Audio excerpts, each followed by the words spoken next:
One. Hello, good morning, BSI Stupi. And now we proceed to another representation by Eric Salonga. We are our next candidate by Richmond M. Sapico, John Rix Cruz Supera, Jadwin Quizos.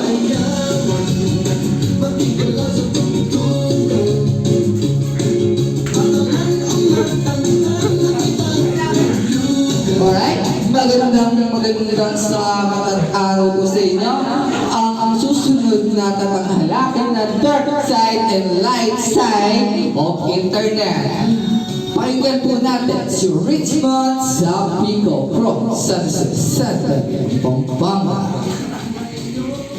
Dark side and light side of the internet. The terms dark side and light side of the internet are metaphors for positive and negative aspect of online experience respectively. So ang sabi dito, light side at dark side of internet ay tawag lang sa positive at negative na internet sa ating buhay.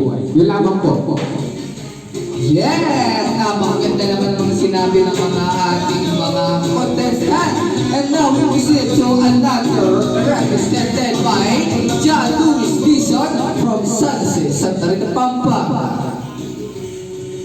Light side of internet. The internet light side involves the positive, constructive, and advantageous qualities. Connectivity, information access, worldwide communication, e-learning, and innovation are all part of it. Incorporates the internet's roles in bringing people together, disseminating knowledge, encouraging innovation, and facilitating constructive communication. Ang mga nasabi po dito ay uri ng positive or light side of the internet. Thank you.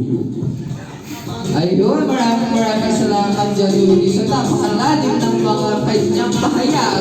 And now we proceed to another represented by John Rivera from San Jose, Santa Rita, Pampanga. Dark side of the internet. The internet's negative side involves the negative, damaging, and potentially hazardous qualities. Concern about hacking, privacy, misinformation, addiction, and cyberbullying. Highlights the dangers of technological usage, such as hazard to personal security, privacy violation, and dissemination of unwanted content. Para maiwasan ang mga dark side, ito ang mga maaaring gawin. Magkaroon ng pagsasanay sa internet safety, pamahalaan ng iyong online presence, pumili ng mga lehitimong mga website na alam mo at sigurado ka na ligtas. Ito sa mga viruses or hacker. Iwasan ng mga illegal na aktibidad. Gumamit ng mga productive software. Mag-iingat sa online transaction at regular na pag-update ng software. Thank you. Ayun, thank you very much, John Rick. Sigura, lamang ang may alam sa ating mga dark side of internet. And now we proceed to final represented by Richmond Sapico. Understanding the dark side of the internet is crucial for navigating the online world responsibly.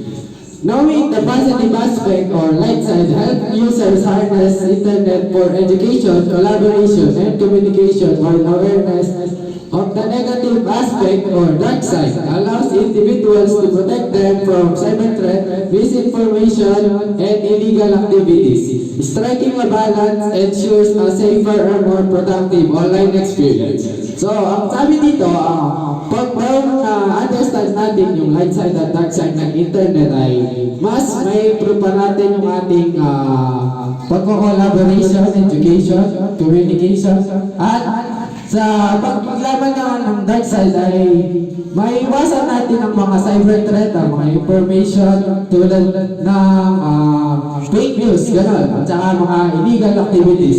Pag nalaman po natin ang mga bagay na yun ay mas magkakaroon tayo ng maganda na mundo at maging safe sa mga online paggamit ng internet. Yun lamang po. And that's all.